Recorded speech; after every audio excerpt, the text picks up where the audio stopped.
Het is net een makkelijke put om via het wetter de stalen wand van het gemaal te plaatsen.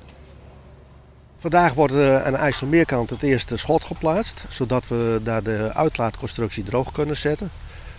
En dat is dan voorbereidende werk om uiteindelijk volgende week de zaak definitief droog te zetten. Vervolgens wordt de in- en uitlaatconstructie betonwerk bekeken.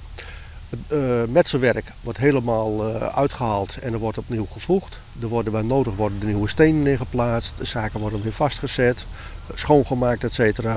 Zodat hij de komende jaren weer tegen kan. De wand wordt met een kraaskip optakelen. Die worden in eerste instantie rechtstandig geplaatst. Dan zal die zo dadelijk voor de penanten geplaatst worden om te kijken of dat alles past. Dan zullen er nog enkele handelingen verricht moeten worden aan de schotten om het goed aan te kunnen sluiten. En ja, vervolgens zal die geplaatst gaan worden. De moorden bij de Sluisdwarren en de Boaiem weer eerst nog verstevigen. En pas hierna wordt de boel droeglijn.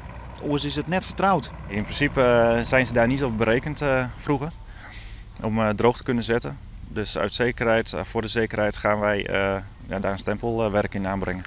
Omdat het gemaal nog broekt wordt, moet het werk van de winterperiode klaar wezen. We kunnen in de hele zomer werken. Het Hooglandgemaal is de afgelopen 2 jaar helemaal opgeknapt. Er is een capaciteitsuitbreiding geweest, zodat we Friesland in de zomer alleen met het Hooglandgemaal droog kunnen houden.